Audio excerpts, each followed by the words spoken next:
بسم اللہ الرحمن الرحیم۔ آج ہم اصول فقہ کا آغاز کرتے ہیں۔ اصول فقہ دیگر علوم کی طرح بڑا اہم علم، جیسے دیگر علم اہم ہیں ان میں سے میں سمجھتا ہوں کہ یہ بہت ہی اہم ہے، سب سے زیادہ اہم ہے، کیونکہ اس کا تعلق ہے فقہائے کرام جو زمانہ ماضی میں گزرے ہیں ان کے خیالات کو سمجھنے کے ساتھ کہ انہوں نے وہ جو مختلف فتاوی جات مختلف ادوار میں دیے اس کے پیچھے کیا فلسفی ہے، اور جو نئے مسائل پیدا ہوتے ہیں جن کو ہم دیکھتے ہیں ان کو سمجھنے کے ساتھ شریعت کی روشنی میں۔ تو میں رسمی ڈیفینیشن نہیں کروں گا جیسے عموماً کتابوں میں لکھا ہوا ہے بے اصول الفقہ، اصول جو ہے وہ اصل کی جمع ہے اور فقہ اس کا یہ فلاں فلاں مطلب ہے۔ میں آپ کو ایک اور انداز میں سمجھانے کی کوشش کرتا ہوں کہ اصول فقہ جو ہے اس کا دائرہ کار کیا ہے اور اس کا فائدہ کیا ہے۔ چلیں دیکھتے ہیں۔ آپ کو علم ہے کہ ہمارے مذہب میں جو بنیادی اہمیت ہے وہ قرآن کریم کو ہے، قرآن مجید کو ہے۔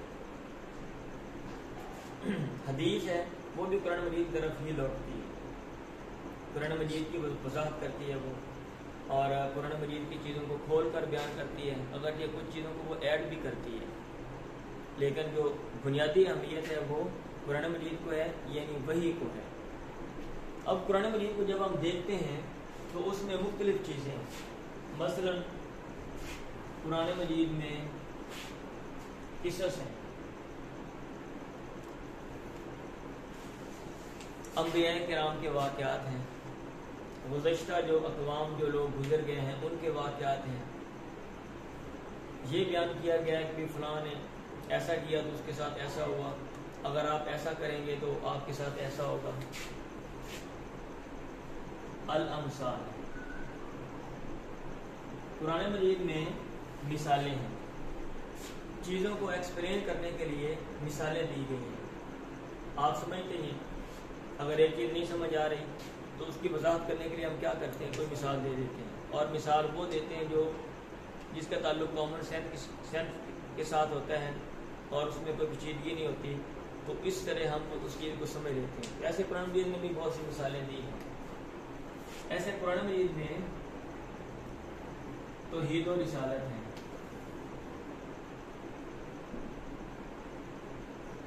اللہ تعالیٰ کے بارے میں، اللہ تعالیٰ کے بارے میں ہے کہ بھئی اس کائنات کا بنانے والا کوئی ہے، کوئی گاڈ ہے، اور اس نے پیغام بھیجا تھا اور پیغام لوگوں کے ذریعے بھیجا تھا، اس سلسلے کو آپ پیغمبری یا رسالت کہتے ہیں، اس کا ذکر ہے۔ پھر قرآن مجید میں مبدأ العالم و منتہا ہو، کائنات کے آغاز اور انجام کا ذکر ہے۔ بھی اس کائنات کا آغاز ہوا، زمین کو بنایا گیا، آسمان کو بنایا گیا، یہاں انسان کو بھیجا گیا، پھر اس کا اختتام ہوگا، پھر لوگوں سے بات پرس ہوگی، یہ ساری باتیں۔ پھر یہ سب ایک طرف ہیں، یہ سب ایک طرف ہیں، کچھ چیزیں ہیں جن کا ہمارے کرنے یا نہ کرنے کے ساتھ ہے، جن کا ہمارے کرنے یا نہ کرنے کے ساتھ تعلق ہے۔ ادھر آپ چلیں، آپ ادھر عقائد کو بھی ایڈ کر لیں یا ہم عقائد کو ادھر بھی لے جا سکتے ہیں۔ ہمارا جو فوکس ہے، دیکھیں ہمارا جو مطلب ہے، یہ جو الاحکام ہیں اصول فقہ کا تعلق ان کے ساتھ ہے، اور احکام سے مراد وہ کام ہے جن کا تعلق ہمارے کرنے یا نہ کرنے کے ساتھ ہے، کہ آپ نے یہ کام کرنا ہے، یہ کام آپ نے ضرور بھی ضرور کرنا ہے، یہ کام آپ کے لیے کرنا بہتر ہے، یہ کام آپ نے نہیں کرنا، یہ کام آپ کے مطلب ہے نہ کرنا آپ کے لیے بہتر ہے۔ اس طرح کی جو باتیں ہیں ان کو کہتے ہیں الاحکام، یعنی وہ باتیں جن کا تعلق مکلف کے عمل اور عقیدے کے ساتھ۔ اور اصول فقہ جو ہے نا، اصول فقہ وہ یہ بتاتا ہے کہ احکام کو کیسے لیا جاتا ہے اور کہاں سے لیا جاتا ہے اور احکام کی جو تفصیل ہے، اس کی جو انواع ہیں، جو اقسام ہیں، وہ کیا ہے، اصول فقہ یہ بتاتا ہے۔ تو اب جب ہم اصول فقہ کی اسٹڈی کرتے ہیں تو ہمیں کیا چیز نظر آتی ہے، کون سے مباحث نظر آتے ہیں؟ جب ہم اصول فقہ پڑھتے ہیں، اصول فقہ کی کوئی بھی کتاب ہم پڑھتے ہیں تو ہمیں کون سے مباحث نظر آتے ہیں؟ مثلا احکام، چونکہ ہم اصول فقہ میں جو ہماری جو اسٹڈی ہوتی ہے اس کے جو دار و مدار ہے وہ احکام کے اوپر ہے۔ کس کے اوپر ہے؟ احکام کے اوپر ہے۔ تو اصول فقہ کی کتابیں ابھی ہم آغاز کریں گے۔ آپ کوئی بھی کتاب پڑھتے ہیں تو ان میں کون کون سے مباحث ہوتے ہیں؟ مثلا اس میں ایک تو حکم کی بحث ہوتی ہے۔ کون سی بحث ہوتی ہے؟ حکم کی۔ احکام کا مفرد ہے نا، کہ حکم کیا ہے، حکم کی کون سی کائنڈز ہیں اور ان کے کیا آگے احکامات ہیں یا ان کی کیا تفصیلات ہیں۔ حکم کو جو لوگ فقہ کو اسٹڈی کرتے ہیں یا جو فقہ کا جن کا میدان ہے، انہوں نے حکم کی تقسیم کیا کیا کی ہے، ٹھیک ہے؟ آیا سب لوگ ایک جیسے تقسیم کرتے ہیں یا کہ کچھ فرق ہے؟ یہ جو ساری باتیں ہیں یہ اس کی اسٹڈی کی جاتی ہے حکم میں۔ پھر ظاہر بات ہے حکم دینے والا بھی کوئی ہے، دینے والا بھی ہے۔ حکم دینے والے کو کیا کہتے ہیں؟ حکم دینے والے کو حاکم کہتے ہیں۔ تو اصول فقہ میں حاکم کی بحث ہوتی ہے، آپ حاکم کی بحث پڑھتے ہیں۔ پھر جو حکم ہے وہ کسی نہ کسی کو دیا جاتا ہے، کسی نہ کسی کو دیا جاتا ہے، اور حکم کسی نہ کسی بات کا دیا جاتا ہے۔ حکم جو میں حکم دے رہا ہوں، اگر میں حکم دے رہا ہوں ظاہر بات ہے تو میں کسی نہ کسی کو دوں گا بھی آپ ایسا کریں۔ حکم تو وہ الفاظ ہیں اور ان الفاظ میں آگے کوئی کام کرنے کا بولوں گا، تو اس لیے محکوم بھی محکوم فی کی بحث ہوتی ہے۔ اصول فقہ کی کتابوں میں کون سی بحث ہوتی ہے؟ محکوم بھی کی، جس کو حکم دیا گیا، اور محکوم فی کی، جس کا حکم دیا، یہ بحث ہوتی ہے، ٹھیک۔ پھر حکم کہاں سے لیا جائے گا؟ حکم کہاں سے لیا جائے گا؟ تو اصول فقہ میں جو بہت زیادہ بحث ہوتی ہے وہ المصادر، مصدر کی جمع، مصدر کہتے ہیں جہاں سے کوئی چیز نکلتی ہے، تو مصادر کی بحث ہے۔ تو اب مصادر میں جب ہم اصول فقہ کی کتابیں ہم پڑھتے ہیں، ابھی میں آپ کو اصول فقہ کا آغاز نہیں کروا رہا ہوں، ابھی میں آپ کو یہ بتا رہا ہوں کہ آپ نے اصول فقہ کے میدان میں داخل ہونا ہے تو کس طرح داخل ہونا ہے، کون سا دروازہ ہے آپ کو پتہ ہونا چاہیے کہ بھئی ہم نے اس محلے میں جانا ہے، اس کے کتنے دروازے ہیں اور اس کے کتنے بازار ہیں، کدھر کدھر گلیاں ہیں، کیا کیا ہم نے وزٹ کرنا ہے۔ سمجھ آ رہی ہے؟ ہاں جی۔ تو اصول فقہ کی کتاب یا کوئی بھی علم ہے نا، پڑھنے سے پہلے کچھ تقاضے ہوتے ہیں، کچھ مبادیات ہوتی ہیں۔ اگر آپ کو ان چیزوں کی انڈرسٹینڈنگ ہے، سمجھ ہے، تو پھر جب آپ وہ چیز پڑھتے ہیں تو آپ کو اچھی سمجھ آتی ہے۔ اور ایک یہ رسمی طریقہ ہمارا ہوتا ہے عموماً، بھئی کتاب کھول لیں، اس کی ریڈنگ شروع کر دیں، ترجمہ کرتے گئے، وضاحت کرتے گئے۔ اب اس کتاب کا کمبینیشن کیا ہے، اس میں کتنے مباحث ہیں، مباحث کا آپس میں کیا تعلق ہے، ٹھیک ہے، کس بات کو مطلب ہے کون سی بات زیادہ اہم ہے اور کون سی کم ہے، یہ ہمیں پتہ نہیں ہوتا۔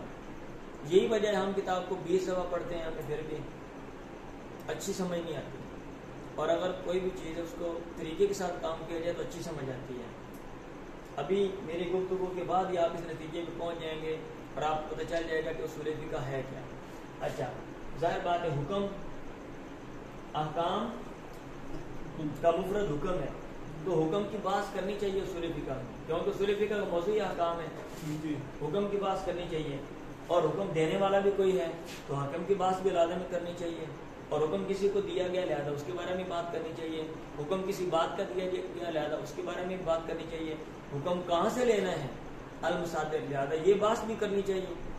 اور اس میں جب حکم کے لینے کی کئی جگہیں ہیں تو پریورٹی، فوقیت کس کو ہے، کون سی چیز سب سے پہلے ہے، تو اس کی بحث بھی کرنی چاہیے۔ القرآن، الحدیث، الاجماع، القیاس، ٹھیک ہے، ان کی بات ہونی چاہیے، مطلب یہ لازم ہے. پھر ان کے ساتھ الاستدلال، اس کی بات بھی ہونی چاہیے. پھر الاستحسان، تھوڑا فرق ہے، پر اس کی بات بھی ہونی چاہیے. استحسان کا تعلق کیا اس کے ساتھ ہے.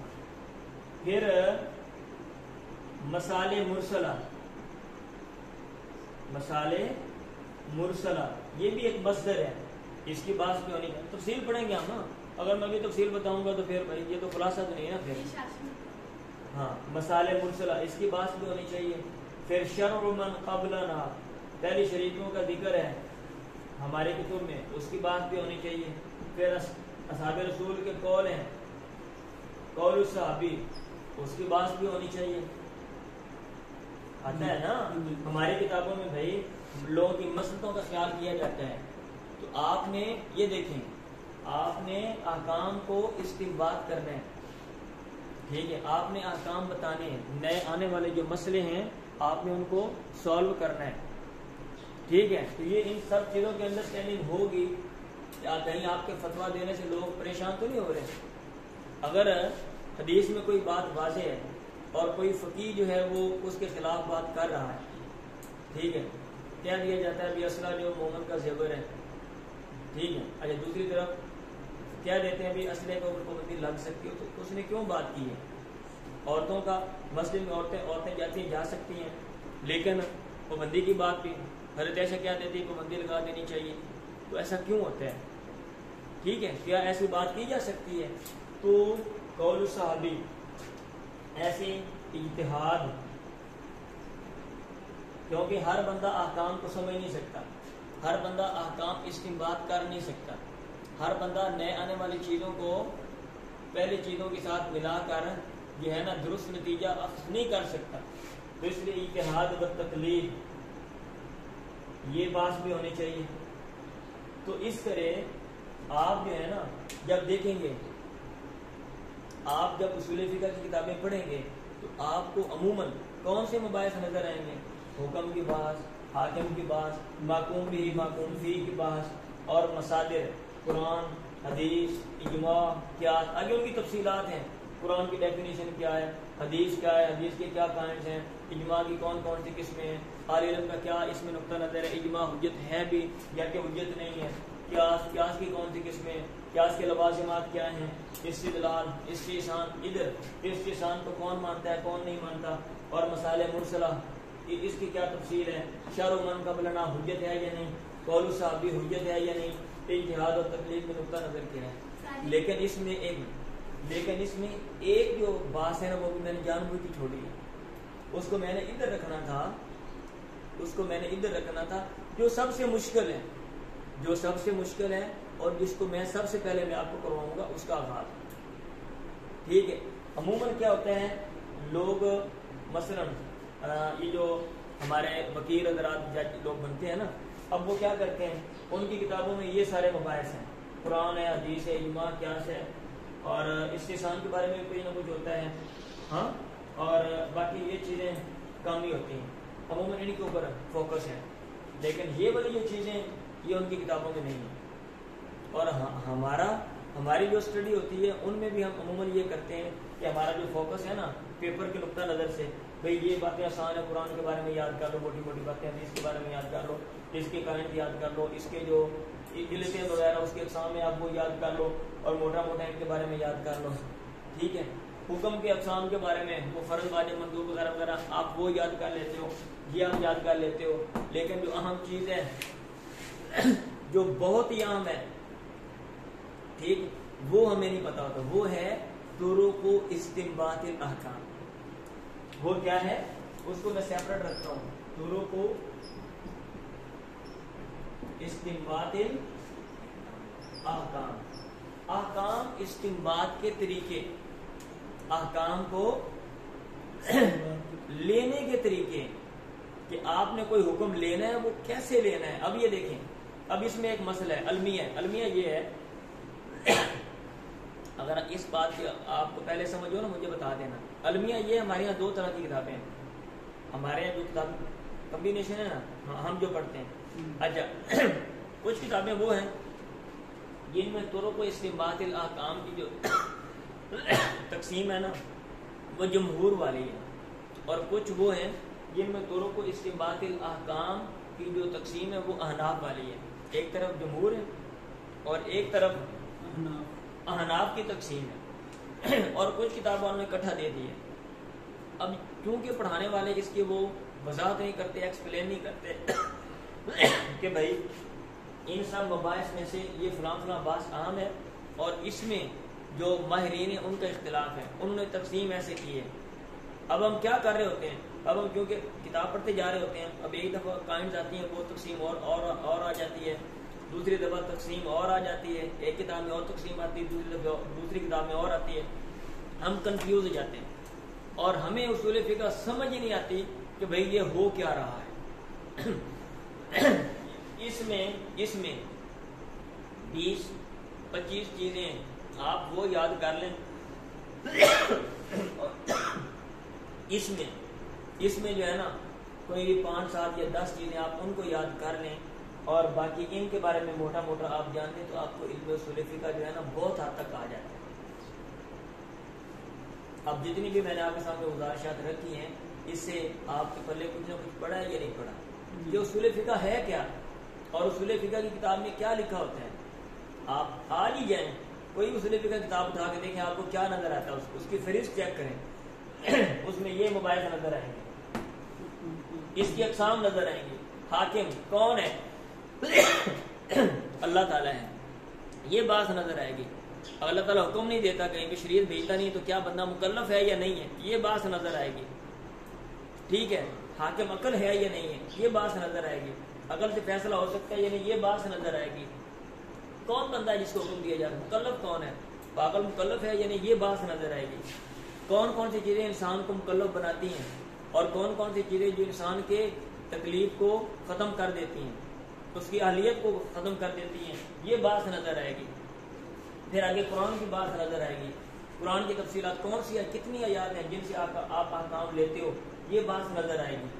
پھر حدیث میں وہ تقسیم ضعیف حدیث اور صحیح وغیرہ موٹا موٹا یہ ادھر آئے گا. پھر اجماع حجت ہے یا نہیں ہے, اجماع کی قائم یہ نظر آئیں گی. یہ اصول فقہ ہے. اگر آپ کوئی بھی چیز ہے اس کو اچھی پراپر انڈرسٹینڈنگ ہو آپ کو, اور پھر اس کو پڑھیں بھئی پھر فائدہ ہوتا ہے. یہ میں نے کیا دیا, انٹرو, تعارف, انٹروڈکشن. انشاءاللہ میں کل جو ہے نا اصول فقہ کا آپ کو آغاز کرواؤں گا, اور ہم حکم کی بات اور طرق استنباط الاحکام کی بات ہم کوشش کروں گا میں آپ کو پہلے پڑھاؤں, اور ایک طرف جمہور کا نقطہ نظر میں آپ کو پڑھاؤں اور دوسری طرف احناف کی جو تقسیم ہے وہ پڑھاؤں. تو آپ اس کو گراسپ کر لیں, آپ اس کو پکڑ لیں, اچھے طریقے سے سمجھ لیں. ٹھیک ہے, پھر اس کے بعد ان کے بارے میں جو موٹی موٹی چیزیں ہیں نا, تو ان کے بارے میں جو جدید کتابیں جو انگریزی میں لکھی ہوئی ہیں وہ کوشش کروں گا میں کچھ چیزیں میں آپ کو انگریزی میں پڑھاؤں گا. میں انگریزی میں, کیونکہ آپ انگریزی بھی سیکھ رہے ہو, انگریزی کتابیں میں لے کر آؤں گا. انگریزی میں جو کوئی تفصیلات ہیں وہ مثال ساری آپ کے سامنے انگریزی میں رکھوں گا میں. ٹھیک ہے, اور باقی جو ہے نا وہ عربی کتابوں کے مطابق انشاءاللہ میں پڑھاؤں گا. چلیں, ٹائم کتنا ہو گیا اس میں.